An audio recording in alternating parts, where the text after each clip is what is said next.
Hi students, अस्सलाम वालेकुम।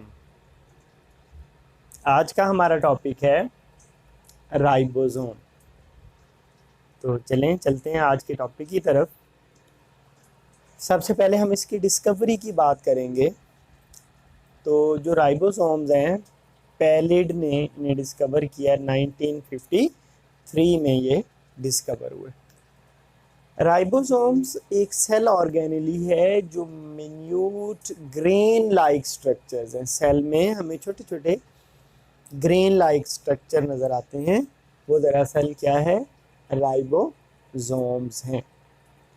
Ribosomes freely present हो सकते हैं साइटोप्लाज्म में ये फ्री मूव हो सकते हैं, या ये अटैच्ड होंगे किसके साथ? Rough endoplasmic reticulum. Endoplasmic reticulum के साथ अगर राइबोसोम्स अटैच हो जाएंगे तो हम उसे क्या कहेंगे? Rough endoplasmic reticulum. उसके अलावा ये हमें मिल सकते हैं राइबोसोम माइटोकॉन्ड्रिया में। उसके बाद हमें ये प्लास्टिड्स में भी राइबोसोम जो हैं वो मिल सकते हैं। तो ये राइबोसोम की हमारे पास अक्रेंस होगी कि कहाँ होंगे?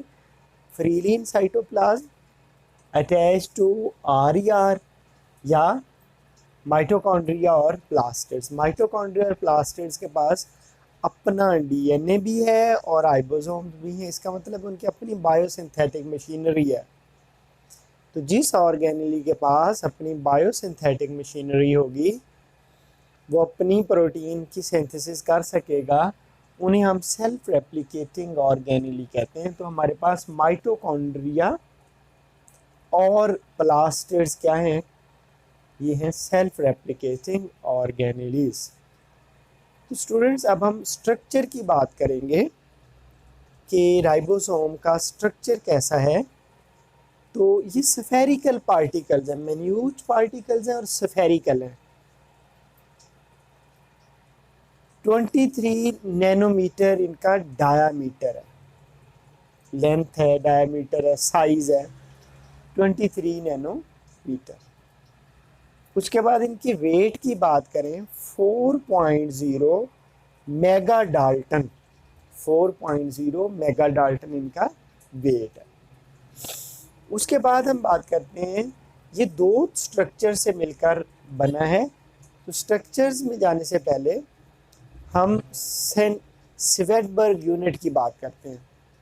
सेंट्रीफ्यूज में जब किसी मिक्सचर को डाल के उसे सेंट्रीफ्यूज किया जाता है तो वो सेडिमेंट्स बना देते हैं, डिफरेंट मिक्सचर्स। उस स्पीड के साथ वो गिरते हैं तो सेडिमेंट बना देते हैं। उसके लिए यूनिट इस्तेमाल होता है स्वेडबर्ग। तो ये दो यूनिट से मिलकर बना है। लार्जर यूनिट 60s है, जबकि स्मॉलर यूनिट 40s है, स्वेडबर्ग। जब ये दोनों कंबाइन हो जाते हैं तो फिर जब इन्हें सेंट्रीफ्यूज में डाला जाता है तो कहाँ ये सेडिमेंट बनाते हैं? 80 पे, 80s। तो ये एडिटिव प्रॉपर्टी शो नहीं करते कि 60 + 40 ये 100 होना चाहिए था। ये एक स्वेडबर्ग यूनिट है जो एडिटिव प्रॉपर्टी नहीं शो कर रहा। सेंट्रीफ्यूज के ज़रिए जो सेडिमेंट्स बनते हैं उसको ये रिप्रेजेंट करता है। ये लार्जर और स्मॉलर यूनिट्स जो हैं, जब ये मिल जाते हैं तो 80s राइबोसोम बनती है और इसे मैग्नीशियम आयन Mg++ आयन इसकी यूनियन को कंट्रोल करते हैं। उसके बाद हम बात करेंगे पोलीसोम की, कि पोलीसोम क्या है। ये मैसेंजर आरएनए का एक मॉलिक्यूल है। मैसेंजर आरएनए के मॉलिक्यूल पे बहुत सारे राइबोसोम जब अटैच हो जाएंगे उसे हम क्या कहेंगे? पोलीसोम कहेंगे। One many ribosomes attach on same molecule of messenger RNA, it is called polysome. अब जो दो यूनिट्स आपस में मिलते हैं वो इस तरह से मिलते हैं कि दरमियान में उनके ग्रूव रह जाते हैं, खाली जगह रह जाती है जहाँ से ये मैसेंजर आरएनए का मॉलिक्यूल पास होता है। उसके बाद हम स्टूडेंट्स केमिकल कंपोजिशन की बात करते हैं कि हम देखते हैं कि राइबोसोम जो हैं वो केमिकली किन चीज़ों से मिलकर बने हैं। तो chemically ribosomes are ribonucleoproteins. Nucleoproteins mean दो कंपोनेंट है, न्यूक्लिक एसिड और प्रोटीन। अब न्यूक्लिक एसिड कौन सा? राइबो न्यूक्लियो है, यानी आरएनए और प्रोटीन। राइबोसोम की केमिकल कंपोजिशन में आरएनए है और प्रोटीन है। और स्टूडेंट्स इनकी केमिकल कंपोजिशन जो है इक्वल अमाउंट है, जितना आरएनए उतनी प्रोटीन। दैट्स वाई इनकी नेचर क्या है? Ribo nucleo proteins. उसके बाद हम इसकी ओरिजिन की बात करते हैं कि राइबोसोम सेल में कहाँ से ओरिजिनेट करते हैं। तो डियर स्टूडेंट्स, न्यूक्लियोलस, न्यूक्लियस के अंदर एक डार्कली स्टेन्ड एरिया होता है जिसे हम न्यूक्लियोलस कहते हैं। तो वहाँ इनकी सिंथेसिस होती है राइबोसोम की।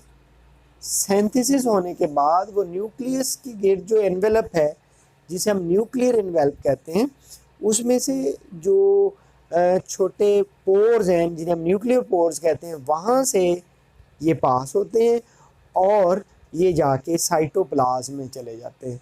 साइटोप्लाज्म में जाने के बाद ये फ्रीली भी हो सकते हैं साइटोप्लाज्म में, या ये जाके अटैच हो जाएंगे एंडोप्लाज्मिक रेटिकुलम से, या ये माइटोकॉन्ड्रिया या प्लास्टिड्स के अंदर चले जाएंगे। तो इनकी सिंथेसिस हो रही है कहाँ? न्यूक्लियोलस में। तो हम कह सकते हैं nucleolus is factory of ribosome, क्योंकि यहाँ सिंथेसिस हो रही है फैक्ट्री राइबोसोम की। नेक्स्ट है हमारे पास फंक्शंस या फिजियोलॉजिकल रोल ऑफ राइबोसोम। तो स्टूडेंट्स, एक ही फंक्शन है, बहुत इंपॉर्टेंट फंक्शन है, कौन सा? Protein synthesis. कैसे? न्यूक्लियस में डीएनए मौजूद है, सेल ने जो प्रोटीन की सिंथेसिस करनी है वो असल में डीएनए ने मैसेज भेजना है राइबोसोम को। किस फॉर्म में? मैसेंजर आरएनए की फॉर्म में। मैसेंजर आरएनए डीएनए से सिंथेसाइज होके, जिसे हम ट्रांसक्रिप्शन कहते हैं, आता है राइबोसोम के पास। राइबोसोम उस पर अटैच होके उस पर जो कोड्स हैं, जेनेटिक कोड्स, कोडॉन, उनको रीड करते हैं और उस हिसाब से प्रोटीन की सिंथेसिस करते हैं। तो हम कह सकते हैं students, ribosomes are factory of proteins. जितनी भी प्रोटीन्स, एंजाइम्स, हार्मोन्स बनने हैं सेल में, उनकी सिंथेसिस कहाँ होनी है? राइबोसोम्स में। तो ये आज का हमारा टॉपिक था। Thank you very much.